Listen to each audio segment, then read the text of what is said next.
大部分服務都變得時尚化，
0.1%，因為員工即使遭解僱，佢哋仍能夠投身於零工去維持生計。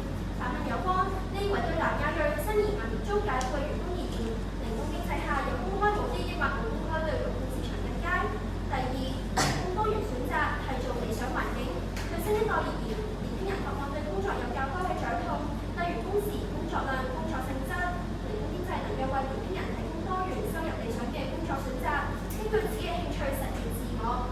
自由工作平台 Hello Toby 以平面設計師為例，零工客不但能夠自由接單，畫自己想畫嘅圖，時薪更高達每小時300蚊，但呢位全職嘅平面設計師僅150蚊，時薪高出1倍。又以樂器班嘅導師為例，自由身導師平均時薪大概有500蚊，但如果琴行掛單，全職導師要俾琴行拆走50%嘅學費，更要俾公司嘅課程捆綁，未能夠自由安排課堂嘅行程。難怪電子支付平台 PayPal 18年嘅全球自由調研報告都顯示，有94%嘅受訪者認為零工帶來更多收入，以及提升咗生活嘅幸福感。所以最後就想問有關，如果零工經濟位居於地，勞工市場係唔應該由兼職自由工作，清一色全職工種就最理想呢？多謝各位。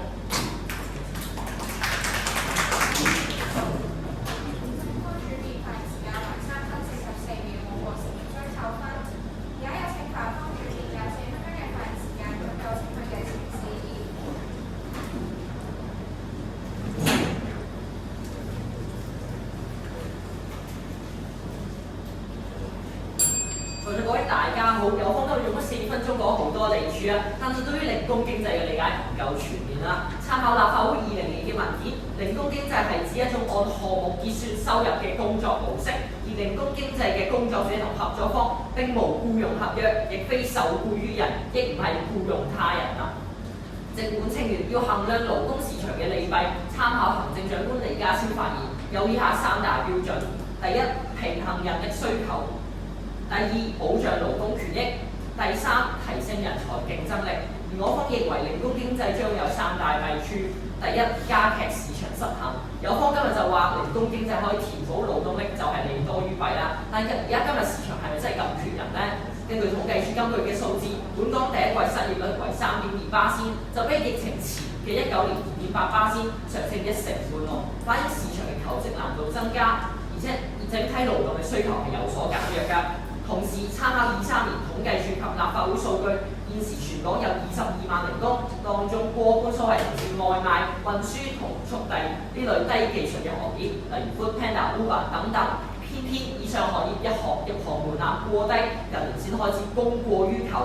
服務總工會指出，外賣行業就因為多人入行，令到外賣單價受壓。23年香港01報導，受訪外賣員表示，過去1個鐘頭曾經可以接4張單，而家就平均得返1.8張單。難怪統計處今年3月報告亦指出，喺13000個外賣員當中，65%靠外賣為主要收入，而當中60%月入都不足1.5萬，比同期全港月入中位數少2成半。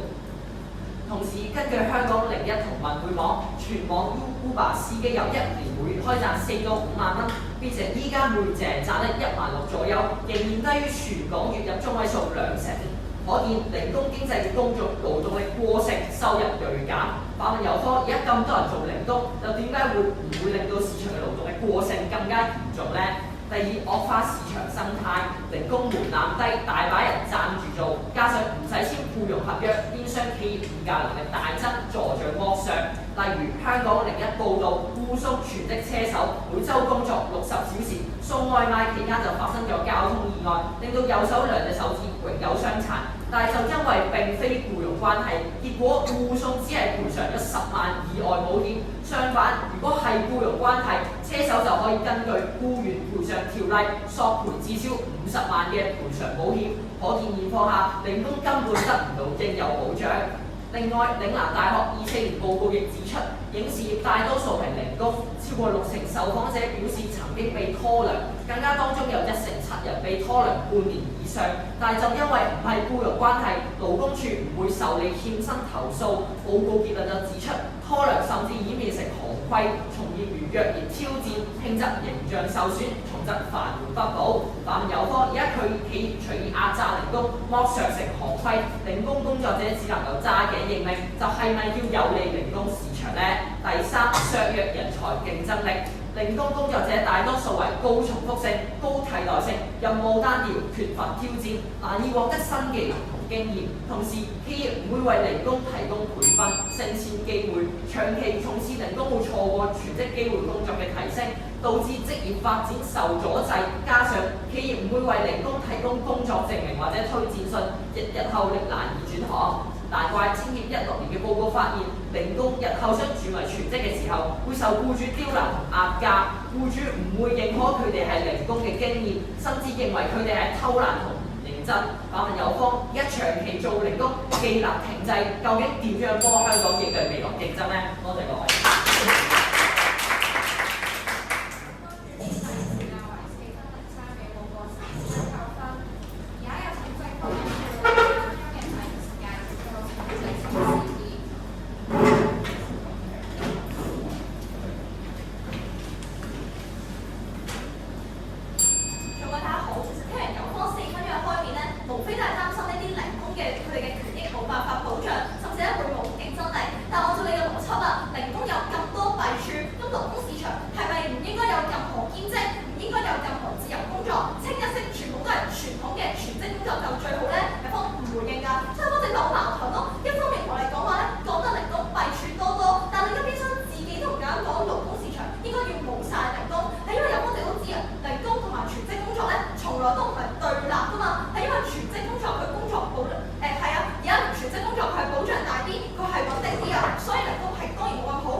其實有冇同佢講話咧？零工經濟佢會削弱咗個競爭力，但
由4.6升到5.3，零售由3.5升到4.3。當然而家啲人根本揾唔到工，市場根本唔缺人。如果有方法將嗰啲新來港人士、家庭主婦、退休人士出埋嚟做嘢，點解唔係同人而家翻嚟工爭埋飯碗呢？更深，失業率上升唔係短期經濟周期，大新金融首席經濟及策略師溫家偉都話未來經濟因素有限風險，為越嚟越多嘅人失業，所以現況並非有所講嘅勞動力短缺。咁點解多咗勞工會對勞工市場有利呢？可見有方嘅利處根本站唔住㗎，發展會大力扶助嘅弊處。而零工經濟嘅特點就係唔使簽僱傭合約，冇任何勞工保障。不過有方就話而家有法庭去判決釋出，有唔同嘅指標去睇係咪僱傭關係，關鍵唔在於有冇僱傭合約，但問題係有方都識講啦，要交俾法庭判，真係咪下下都要告上法庭？一個小市民係咪會有咁多時間同精力去告呢？更何況你口中成功嘅例子係萬中無一，點代表普遍嘅情況呢？而對比翻有冇僱傭合約對於永久喪失工作能力嘅賠償，有僱傭合約嘅話，就會有僱員補償保險。賠償上限可以去到341萬，下限53萬，但冇僱傭合約嘅平台意外保險賠到盡都只係50萬，連有合約嘅下限都未去到。例如主角都同你講咗一個護送外賣，遙送外賣期間斷咗2隻手指，都淨係獲賠10萬。咁有方呢個係咪佢應有嘅賠償呢？有方主角講過啦，影視6成零工俾人拖糧，勞工處都無法受理，就因為佢哋冇簽僱傭合約，有方獲唔到，所以就算要告都要排期1年半載。有方覺得佢哋有幾多時間去等上庭呢？佢呢段時間佢就唔使交房租呢。到最後因為唔係僱傭關係，所以好彩告得入都係民事索償。企業只要賠錢了事，毫無阻嚇性，甚至變成行業風氣。有方係咪覺得弊多於利？呢個係利多於弊呢？多謝各位。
最好咧，所以有幅圖話啦，市場唔缺人，但係一方面咧又同我哋講失業率好高喎，即係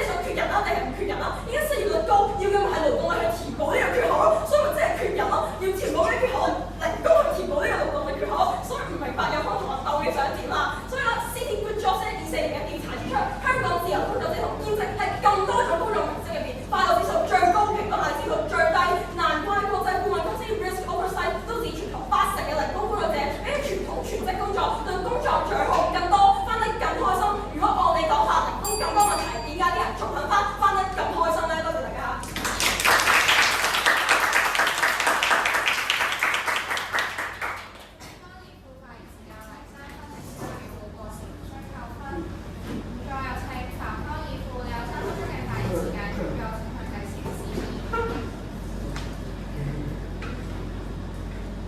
各位大家好，今日有個連失業率都搞唔清，因為失業率高就代表越多人要做。點解失業率高？就係因為勞工市場過剩，啲人俾人炒，因為已經足夠嘅人手，所以先唔需要再請咁啊。但係今日有就好好笑，覺得失業率高就要請多啲人，咁係咪真係代表越多人要嚟炒呢？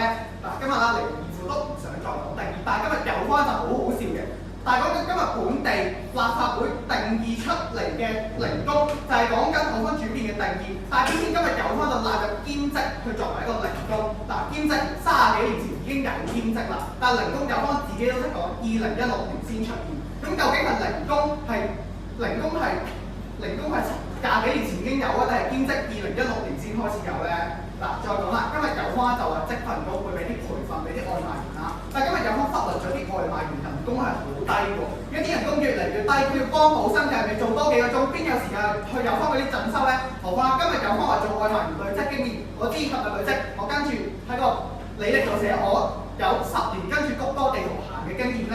所以再講啦，今日全職同零工有咩分別呢？佢哋例如以一個翻譯作為例子啦，佢翻譯都係做同一樣嘢，佢都累積緊同樣嘅經驗，但係全職唔同就係公司係會俾時間你去再去進修，即係代表我全職嘅唔一定比有方嘅零工更加之好。所以今日再講啦，今日有方咧就話想啲師奶啦、退休人士、新來港人士繼續入去零工度爭飯碗啦。但係講緊今日原來失業率已經咁高，啲市場已經飽和晒嘅情況，但係你仲叫佢哋爭？講緊今日轉變，講緊有一半嘅全職人零工人士係做緊外賣呢啲低門檻嘅工作。如果有方啲所有咁多人都可以入去爭嘅情況，但係佢單價咪越嚟越低，權益咪越嚟越差咯。所以今日有方就話佢哋壓力指數低乜？壓力指數低，好開心嘅。但係講緊今日前幾日葵涌先有班外賣員去罷工，咁啊有方所講嘅外賣平台俾咁多嘅配套都係審視啫嘛，幾可有做過。嗰陣前幾個月Deliveroo執笠嘅時候，先有12000個送遞員冇得攞，遣散費長期服務金，有方又覺得呢啲權益係冇問題嘅。所以再講啦，按有方邏輯做得開心，就係等於成日罷工啦，係咪？所以今日啦，有方都係反對唔到拖糧嘅問題，就覺得上法庭告就冇問題。但係今日所講上法庭告呢個成年嘅時間，佢哋成年咪唔使生活，呢個第一個問題。第二個問題就係講緊今日行規，就係拖糧係冇問題。講根據嶺南大學2020年做嘅電影業調查顯示，原來拖糧係佢哋行業裏邊嘅行規嚟嘅。如果你告咗佢哋嘅話，佢哋係會俾人列入黑名單，唔再請佢。點樣喺零工社會度生存呢？所以再講啦，所以今日有方所講嘅偷嘢，佢告上法庭，佢係有阻嚇力。但係今日講緊我零工，我去告佢，佢係冇阻嚇力，我可以繼續再拖糧。多謝各位。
失業率率，即係代表個市場過剩，我炒咗你唔要，所以今日已經市場過剩，係咪繼續請人搶飯碗啊？失業率嘅意思係即係依家嘅勞動市場上面有好多人冇工開啊，冇工開即係佢哋係想做呢份工啊，定係冇得做呢份工啊？有冇諗過佢哋點解冇工開？因為經濟差咯。即係有開始經濟差，仲需唔需要咁多人去做啊？經濟差，所以佢哋請唔到全職呢個成本，佢哋請咩啊？即係佢哋今日兩個開始經濟差，餐廳唔使開咁多，都冇人俾佢哋請啦，所以咪失業率咪上升咯，所以咪應該請更加多人入去咯。冇錯啦，所以冇俾佢哋請，咁佢哋會請咩？嗱，今日兼職都有方所講嘅，都可以唔知。冇錯啦，冇人請，所以咪請零工咯，再問翻佢最後一次啦，成有一難買嘅勞工做啊。所以今日兼職同零工係唔同嘅，兼職30年前有，零工2016年先有，咁有冇打到啦？兼職係16年先出現定零工70年代已經有咯。等於唔可以翻嚟兼職㗎，所以你話咁多人失業，佢失業呢班人去做咩啊？所以失業呢班人咪可以咁，但係講緊而家有得打我先，佢哋而家權益係差咗嘅喎。咁今日原來有唔同黑工入咗外賣平台做，有乜同人哋呢啲嘢？失業嘅人咪可以做咩啊？即係佢有得打我，佢哋權益咪越嚟越差。冇錯，不過唔敢答啊，所以即係揀咗咩咪做零工咧，就係做後中外賣員嗰啲工作咯，所以做佢哋啲閒置勞動力啦。嗱，如果我媽咪係家庭主婦啦，佢冇嘢做，佢做下中點有咩問題先？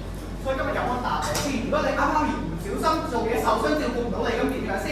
所以啦，有好多人擔心佢哋俾人剝削，點解俾人剝削？唔係我擔心你媽咪啦，可能受傷之後養唔到你，咁你冇保險又點樣做啊？唔係點解俾人剝削先？點解佢阿媽突然間受傷先？所以今日你可能你阿媽去做送外賣嘅，你可能行路跌親樓梯，你外賣賠少咗，你養唔到你，呢個係咪一個問題啊？我媽其實同我媽有冇僱傭關係啊？冇咯，所以咪冇呢個僱傭保障咯。冇咁係咪自僱啊？所以佢唔係一個自僱，佢係一個零工咯。個零工就係冇呢個保障咯。冇僱傭關係咁就唔係自僱，咁咩係自僱啊？所以佢係零工，咁有可能係覺得啲外賣員唔係零工啊？係即係有同我承認佢係自僱啦。咁所以問你啦，佢私募老師咁係咪要個家長幫佢去供強積金啊？所以今日因為私募嘅風險低，咁外賣員係咪唔使佢哋斷咗你嘅手先？係咪唔使佢撲落樓梯再吞個頭先？私募老師佢退休係咪唔使人㗎？係咪就唔使呢筆錢㗎啦？好啦，即係外賣員受傷都唔使理佢啦，係咪？咁係咪唔使要外賣員啊？咁你係咪要佢哋受傷先，跟住冇得賠啊？唔係啊，如果你有僱傭關係，唔係可以賠咯。涉案已經告得入啦，所以唔係你最擔心啲咩？所以問你啦，閒置勞動力有公開好啲定冇公開啊？所以今日唔有公開就好過冇公開，但係講今日有公開，人工越嚟越低，權益越嚟越差，我受傷冇嘢做，呢個有乜好處啫？知唔知月薪好過1蚊都收唔到？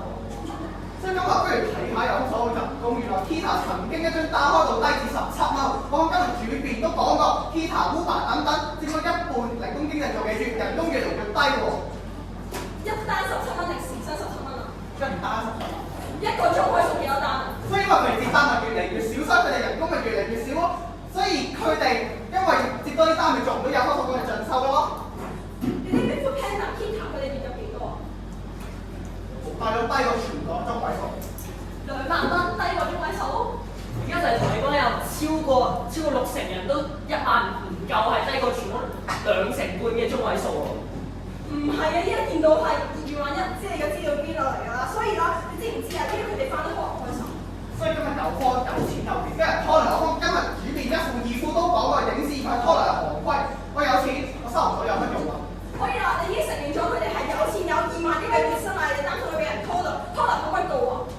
告幾多？告1年咯，你1年係咪唔使生活、唔使食飯、唔使交稅啊？呢1年你唔會去翻其他地方嘅。所以1年零工又繼續俾人拖行規嚟㗎嘛，咁我係咪唔使食飯先？俾人拖係行規咁，有乜可能應該打去27177171去勞工處投訴啊？唔喺度打幾多？所以今日我冇聽清楚，勞工處根本唔受你佢僱傭，佢根本就唔係一個僱傭合約，你打勞工處咪同你講咯，你自己去查唔到啦。咁先我係咪假㗎？咁 delivery 唔係假㗎，你哋去呢執咗啦都。所以執咗佢冇長期冇遣散費冇長期服務金呢啲咪有乜所謂權益咯？咁係咪 delivery 係假先？佢哋已經有啊，因為佢哋已經有啊，就係因為佢哋有僱傭關係，所以佢哋有翻呢個遣散費咯。方數據邊度嚟嘅？現實新聞睇落係冇㗎。因為告到啊嘛，所以現實係同你講告到啊，佢哋就可以出嚟啊。法庭邊一單案例啊？佢哋都會打我哋。冇呢個號碼，法庭嗰一個單案都有邊個？方係時間用在正方上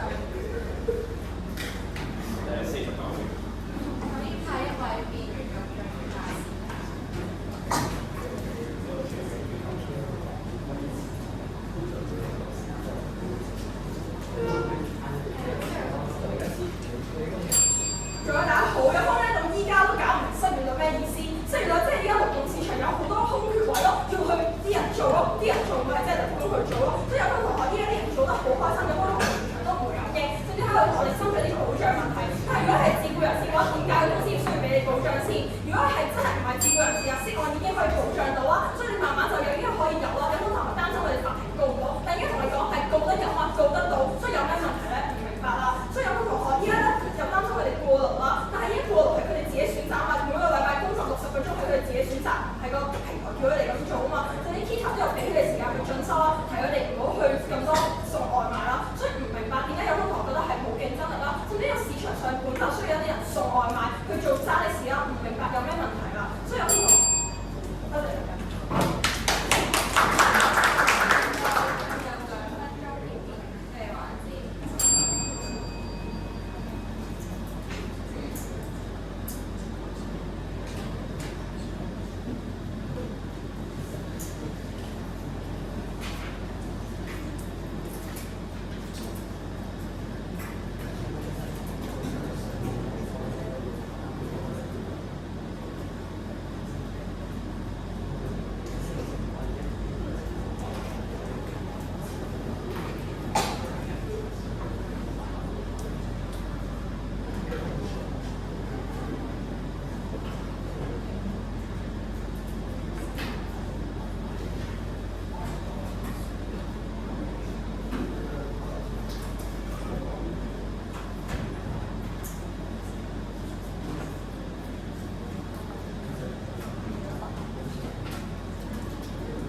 講到尾，有方嘅自由就係自求多福、自生自滅，係咪滿足到少數企業想靈活彈性剝削員工嘅意願就係福利多於弊呢？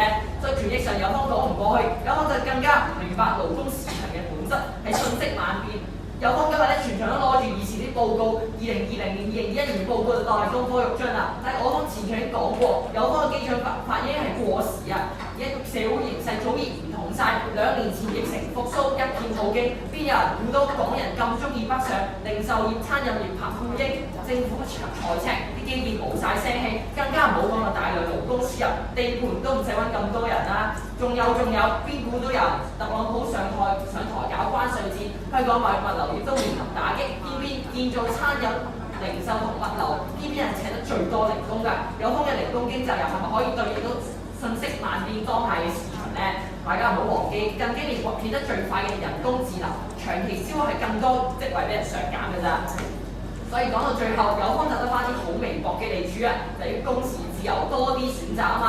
但問題而家多一個選擇，係咪就必然會係利大於弊呢？如果好似有方講到咁理想，點解我方今日議會見到前幾日葵涌碼頭會有外賣喺度罷工示威呢？更加重要嘅係，有方成日都話佢哋好似好渴望做零工，可以滿足佢哋嘅夢想咁啊嘛。但係你有冇問過佢哋？如果佢哋知道做車手會炒車，有車位入行，平台有義務1蚊都唔俾佢哋，佢哋願唔願意做啊？你有冇問過佢哋？如果啲僱主會知道佢哋唔會有零工經驗，當佢哋係偷懶領薪，佢哋之後係轉唔到行，冇履歷嘅話，佢哋又願唔願意做啊？你有冇問過佢哋冇工傷保障，連基本出糧都成問題，有行出冇糧出，佢哋又願唔願意做啊？我方一夫二夫自由辯論都講過，引用個報告話俾大家知，原來零工工作者一樣在意呢啲待遇。點解佢哋想做？就係因為佢哋認為呢一刻係美好、好自由、好彈性，但係點知冇諗過真係會出事，到時真係俾人拖糧，咁點算好啊？今時今日越嚟越多年青人去做零工，冇錯，可能會係比全職更加自由，但做足10年外賣、Uber、平面設計師、攝影師，有方講到好似咁高技術咁，但又係咪真係可以打響名堂、出人頭地呢？先唔講對香港社會影響，但對於呢個青年本身，用人生最黃金嘅10年去做零工，又毫無價值，人生又有幾多個10年呢？10年之後佢哋又會唔會覺得後悔同惋惜呢？我方唔係話要指責呢班做零工嘅人，但我想請大家反思一下，佢哋係咪真係有方講到咁美好、咁理想呢？多謝各位。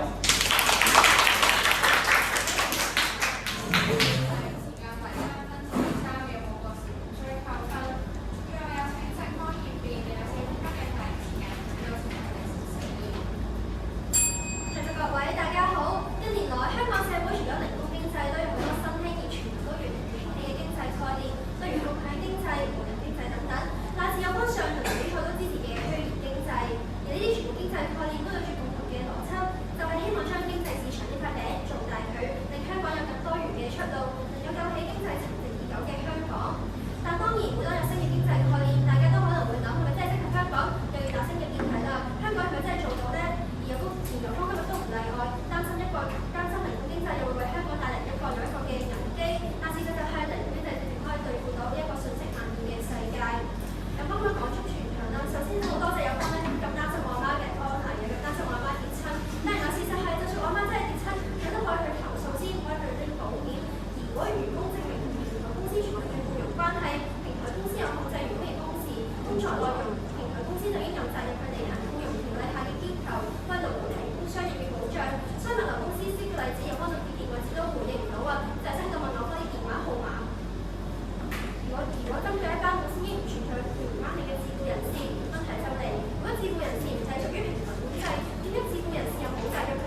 數一數二大嘅經濟體都要開始接入人工經濟，令為當地嘅國民生產總值翻咗好幾倍。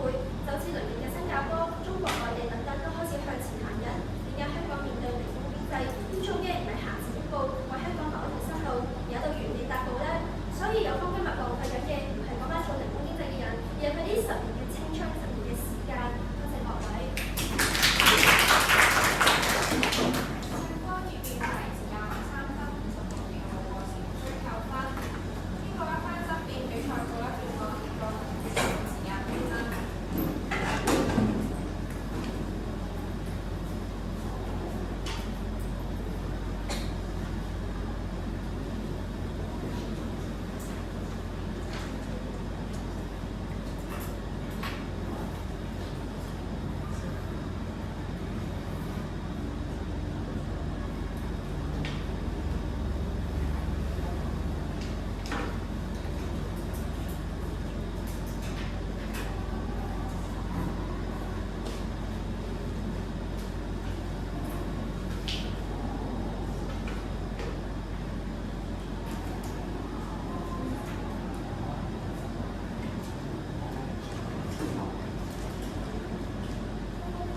個本身就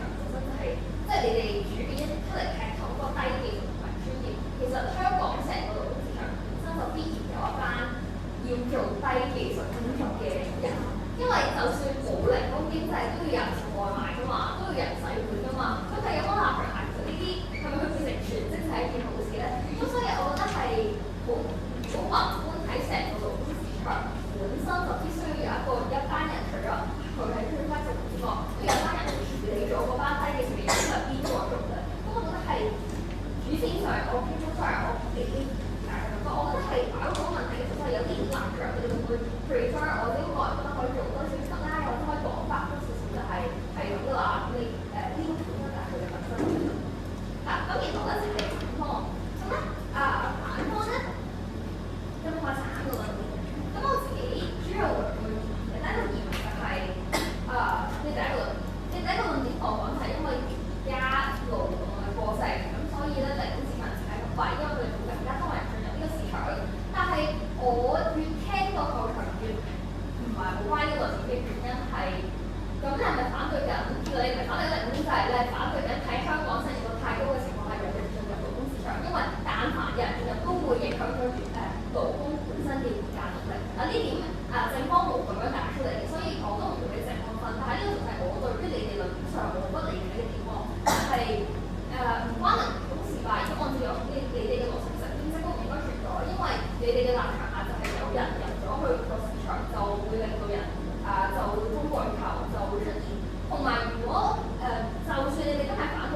後咧，第二個論點就唔係一個問題啦，我純粹咧就係你講人工同呢個本質上就係唔係嘅嘛，就係冇受過專業保障。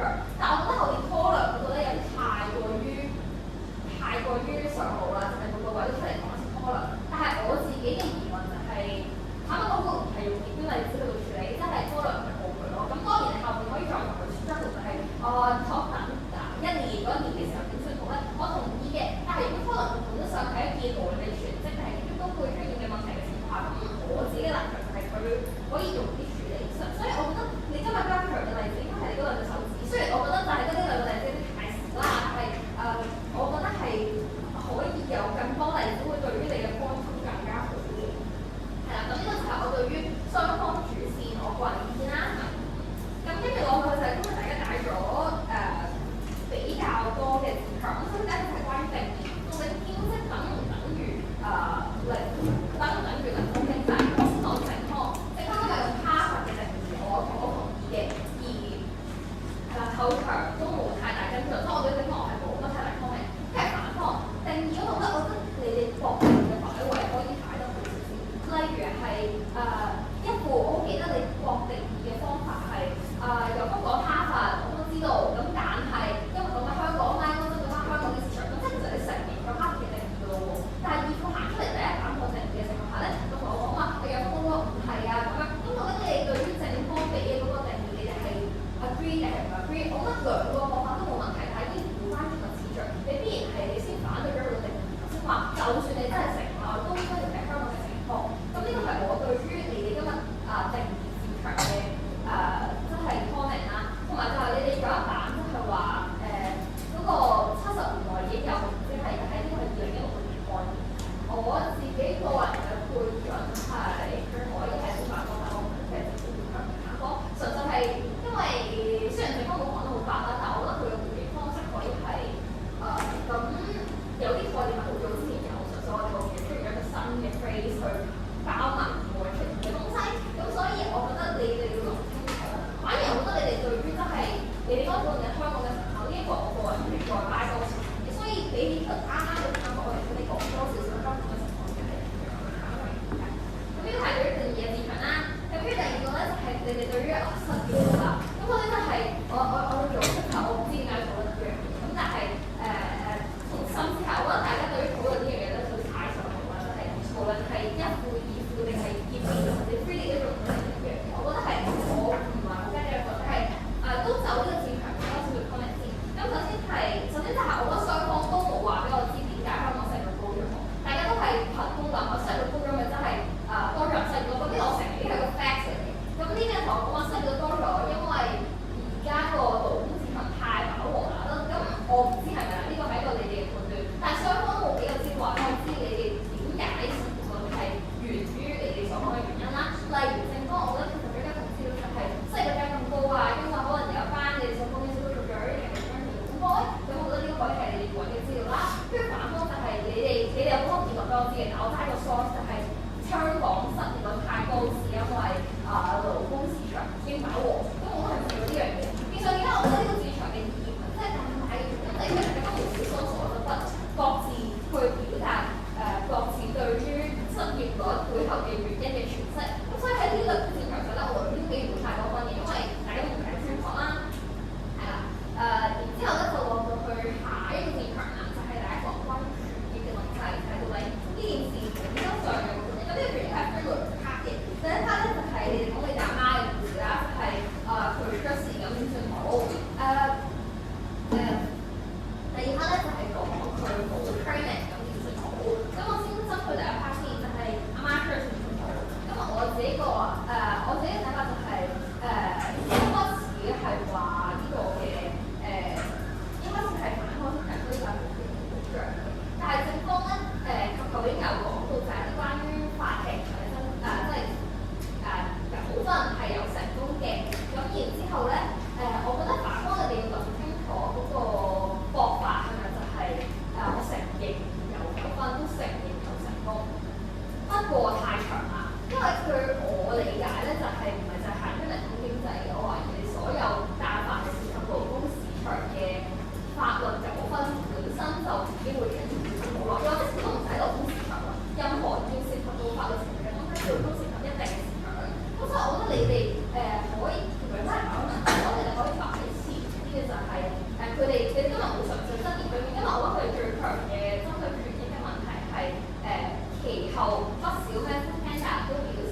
會去即係保障你嘅權益咁樣啦。我覺得呢一版反而係你哋最應該反覆嘅。但係一二股咧都跳咗入同埋打法律嘅戰場，但係佢哋戰場背後嘅隱含嘅立場係你都承認咗係有拗嘅嘢啊嘛。咁所以我覺得你嗰反而係拉翻出嚟咁去打，就係權益都係保障有，都係會出事。例如我唔知嗰單法律嗰單事係有一年我同我抄，但係你唔係話你咩啱啱咩兩隻手指即係冇一次嘅事咩？咁所以我覺得你哋係可以用翻你本有嘅例子去反駁翻，而唔使直接承認咗就係有成功度，咁就最 OK 咗。因為你立場下嗰個成功係鼓勵嘅啫嘛。咁係我覺得呢個版係少咗嘅。咁呢個係我針對權益上面嘅好嘅 comment 啦，同埋正方咧喺呢個戰場下咧，我覺得義父係有做到修改嘅，即係有講到佢都好嘅。但係我唔知點解呢個 free 又重提舊事咁不斷都緊喺同一個戰場再打同一樣嘢，然後同一條問題我聽咗3-4次都修改咗3-4次，我就有啲唔係好理解啦。咁所以我覺得有啲嘢過咗就過咗，我可以唔再嚟多次，都唔使再喺同一個環境度嚟多次啊嘛，嚟多一次係啦。咁然後針對第權益下嘅第二個戰場就係關於呢個競爭力嘅問題。咁咧反方咧就覺得因為公司好負擔同埋佢要轉工，咁咧我係 agree 嘅，但係咧轉變咧我唔係好聽到就係有幾多人因為咁轉工，係啦，呢個係我對於數據上面嘅質疑啦。咁呢個我個人佢亦都冇提出嚟嘅。咁正方而我對於你哋嘅回應今日嘅回應係唔知邊一個同啊 Foodpanda 即係邊一個自己都有合作咁同樣股份，咁我都 agree 嘅。但係我覺得其實你哋可以諗多個方向咧，係見到全職嘅股票都冇股份，即係我喺度諗緊一個淡仔嘅姨姨，佢哋究竟可以有啲咩股份，又或者啲細嗰啲姐姐係會點有股份？即係到底冇股份對於勞工市場必然係個壞咧？我哋係呢個係我第一個疑問啦。咁第二個疑問咧就係你哋都後場一路打，但係打得比較少，就係佢好需要咁樣嘅股份，即係唔係佢哋自己選擇嘅，喺你哋立場。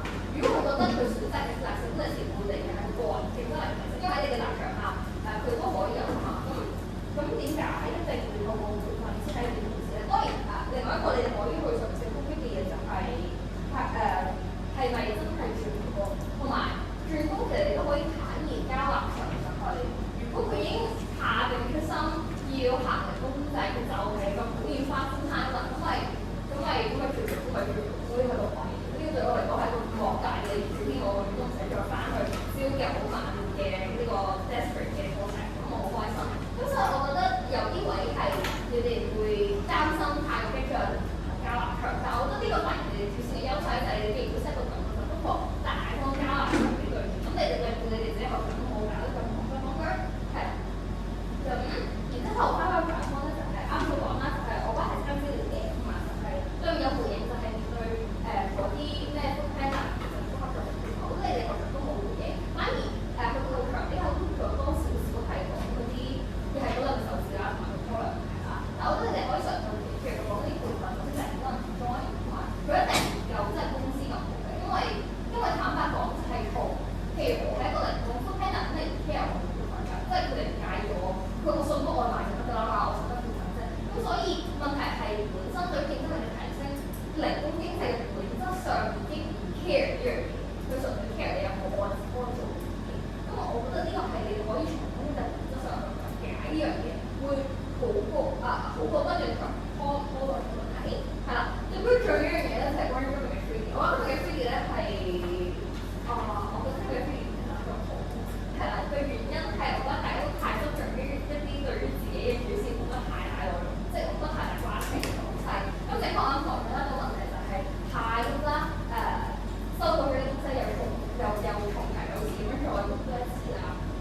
咁而反方咧，我覺得個問題係有少少嘅口水交，例如有啲嘢咧，我覺得真係唔使問，例如法律嘅文件係點樣，我唔應該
要滯，越擺越滯咁樣咯。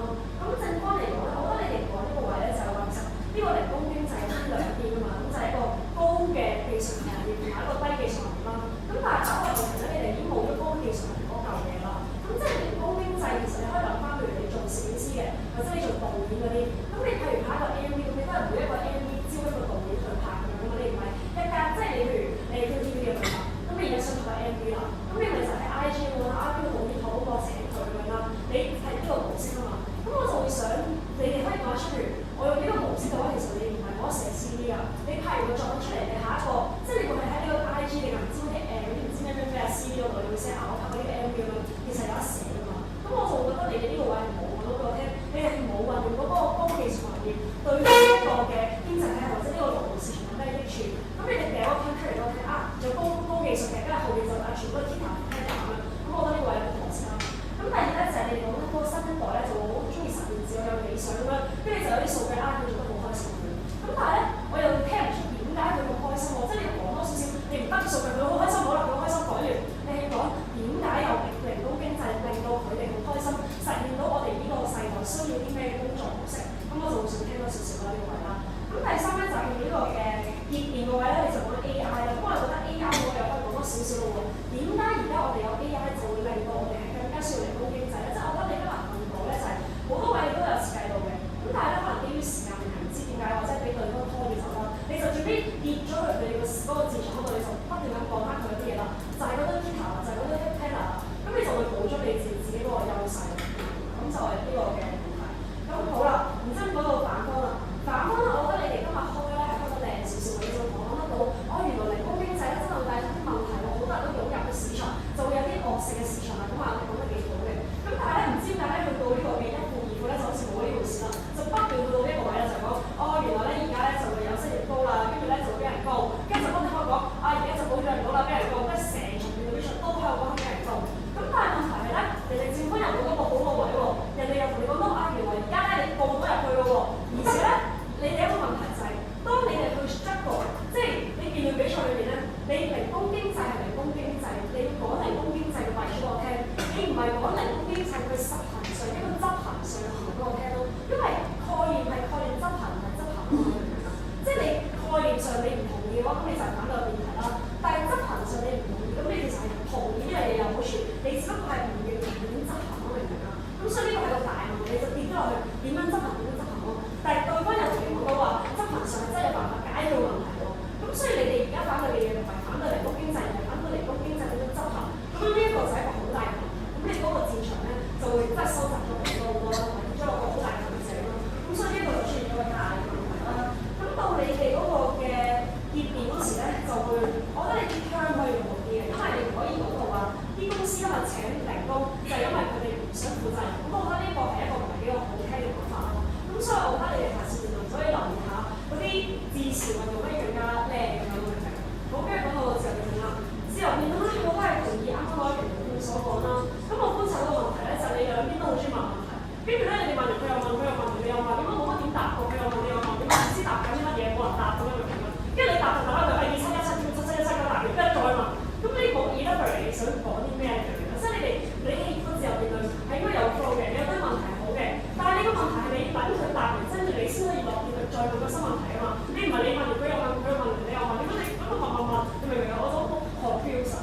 因為嗰個位咧就係、我覺得有咩問題咧就係啲問題都唔好亂問啦，你明唔明？即係你問完佢冇答，跟住你又問個新問題，跟住你問題咧又冇乜邏輯，你問你媽點算？我突然間有男媽咪出咗嚟嘅喎，你明唔明啊？即係呢個問題你跟翻你個方，你唔好人哋唔答，你又再問一個新嘅問題，但係你個新嘅問題咧又冇乜意思喎。咁所以我覺得下次你嘅自由辯論兩邊都係鋪排得好少少，同埋你因應對方嘅反應咧，即係你聽到人哋冇答，咁你咪落好嘅結論佢唔敢答落去，再問個新問題，你唔係再悲數佢啲期望問題，再問個新問題，你明唔明啊？咁所以下次個自由辯論可以兩邊鋪排好，咁大概就係。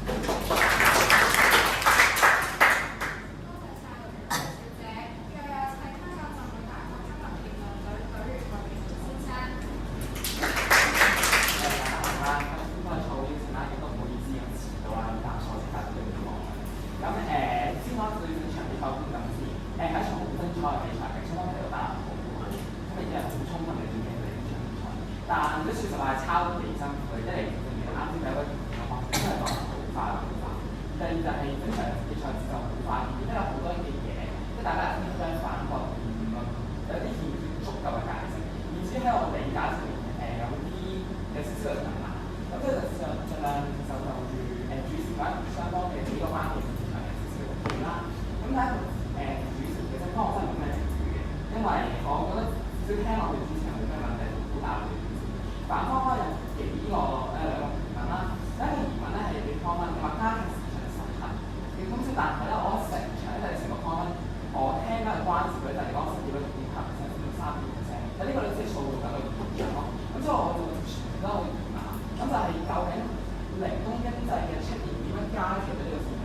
好似你擺中心句你就想講嘅嘢咯，你全場聽唔到你解呢一樣嘢，而呢一樣嘢就係 which 令到後場其實好多即係打好對交嘅時候，呢一個嘢冇解咧就其實知你想講嘅嘢咯。我覺得呢個就好出其實我都好好奇究竟人工經濟係點樣令到你嘅失去嘅錢咧？而咧因為你成個方嘅後面嗰部分係嗰個供貨於求啲，就反而係幫助嘅嘢咯，即係個市場嘅生態嗰啲保障嘅權利嗰啲係完全唔完善，而人工經濟出現令到呢啲嘅問題合理化，呢啲問題冇解決過，甚至加劇咗嘅時候，反而你後面嘅處理係幫助嘅嘢。第二樣嘢係 concrete 會講話一啲高層次嘅工作，而即係可能利用啲建設嘅培訓，而影響佢哋嘅前景。但係呢個我會想聽，我覺得呢個係需要解多少少嘅。即係至少第一點就係、是、你講嘅第一點，其實翻嚟講經濟嘅人一定唔係真係教我哋上班嘅經濟，佢都想有出路，佢都想有一份穩定嘅工作。但係原來人工經濟出現咧係窒礙咗佢哋呢一方面嘅發展，令到佢哋咧係冇出路咧係零收入咗。咁佢哋講話可能佢哋企業啊係唔承認佢人工經濟，佢哋反而翻人工嗰啲嘅理念嘅話，咁我哋其實好多都要需要解得更加完整咯。而以至於係因為下方啲主線解得唔好清楚就，佢個後面有啲位係輸蝕嘅。而且但呢個就我翻落去下面嘅幾個關鍵市場啦。咁咧個市場講競爭力，咁競爭力嗰個我哋而家成日講話佢轉工即係難咗嗰位啦。咁正方嘅話，我覺得你上次講出嚟嘅係話點解逼佢點解逼佢一定要上競爭力咧？因為其實呢班人，我都係要扣住嘅呢一班人其實，因為其實人工經濟好有好多唔同嘅人啊。因為有啲係想有一份正職嘅，但佢揾唔到有技能，佢想向上流動嘅，但係依家未得，咁佢做住先。即係有啲可能係正如你所講嗰啲家庭主婦就去即係攤攤咁樣咁樣，即係揾少少錢咁樣。咁所以究竟點解要一個競爭一定要去提升競爭力咧？而點解佢唔提升競爭力？我哋唔通就係佢哋大嘅弊處咧？我呢個係需要問多少少。咁啲反方呢個係你要解咯，即係究竟呢班人其實佢想嘅嘢係乜嘢咯？當佢揀唔到呢個位嘅時候，其實我覺得呢個係比較多嘅。咁譬如唔知呢個其實都延伸到一個立場問題。咁就係其實喺呢個立場底下，人工經濟係點樣存在咧？因為其實又可以傾呢個立場。但咁我又會想聽多少少啦。咁就係如果你叫人工經濟，你覺得其實係一個理想嘅勞動市場應該係點樣咧？呢班人應該做緊咩咁咧？因為呢位我係輸入到嘅，即係佢做人工咧，其實咁我諗其中一個原因就係可能佢唔想翻全職啦，或者全職唔請佢啦，唔知啦。咁但係呢班人，你覺得如果係冇咗人工經濟，其實佢哋應該做啲乜嘢咧？咁所以以至於其實呢個係引申另一個市場啦，咁第二個我係啦，唔係好理解嗰個情況。咁第二樣嘢咧係失業嘅問題。呢個其實就係啱先開我哋兩啲咁講過，因為我會好好奇嘅就係人工經濟點樣加劇呢個失業問題。因為其實一個好大問題嘅就係，如果我全體聽嘅時候我就諗緊，如果你想解決失業問題，人工經濟唔係提供得多啲選擇，俾啲人去揾到工作，揾到份工，等陣少啲原因去揾工，咁唔係對解決失業問題都有幫助嘅咩？咁但係剩翻啲人你又未係講得出嘅，反而係打工而且係好啲嗰個原因。咁就咁問透到環境方面嚟打嘢就多咗選擇，呢樣嘢正方要解得出少少嘅。咁而反方咧，反方我哋想講係爭人，咁但係呢個位真係唔係好明嘅，因為你全部想講話人工經濟會令到更加多嘅人去流向咗呢啲嘅即係人工嘅工作啦，而全職人減少。我理解係咁講啦，因為呢樣嘢你真係好需要解釋，覺得人工經濟點令到爭人呢個情況出現？點解全職嗰啲人會流向咗去人工經濟咯？因為其實我理解呢個位嘅時候，我係即係二分二啦，係後傳聽到嘅，就會講話咧有啲嘅我唔記得咩工種咧，有啲工種嘅全職係失業嘅，少咗人係唔夠人開工㗎嘛。咁你講呢個要扣翻題，而家人工經濟點樣帶嚟呢個問題咯？而家你解決咗呢樣嘢，其實啲師奶翻教咁嘅嘢，我真係完全聽唔明。咁就算我自己啦。咁去到第三個位就係保障啦。保障呢個位其實正反雙方係嚟著嘅，呢個位雙方係都冇贏到嘅。咁首先講例子上面，咁正方考好多個例子啊，即係正方可能正方我自己都解決咗，反方呢邊都係冇解決啦。咁例子上面嘅例子咧，呢個係無可避免嘅，即係個情況的確係有啲企業就會去補償，願意去解決呢個問題。有啲企業如果係黑心嘅，咁佢想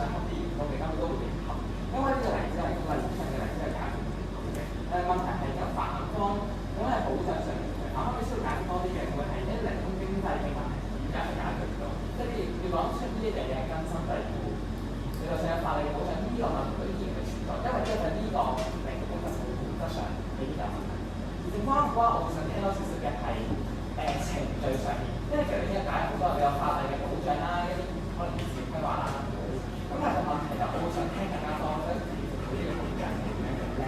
不過我覺得反多程序咧，先可能做得更加好嘅嘢好。咁但係實際就係呢咁樣嘅程序係點樣咧？例如佢話佢上訴，佢基本爭取翻嗰啲權益咧，咁所以我呢個位係可能喺某一個位置可以搞得多啲。咁佢嗰啲嘅僱員，如果係真係俾人黑嘅時候，係如何去攞得翻佢哋嗰啲應得嘅權益咧？咁就更加好啦。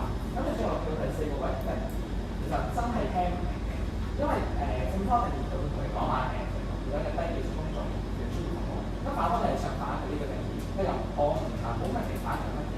因為你講係用管理定義去用項目計人工，咁其實有正方嚟講嗰啲嘅低技術工種啊、專業服務工種，其實佢都係用唔同嘅人工㗎。咁我唔係好理解到你想拆佢定義嗰其實你想做啲咩咯？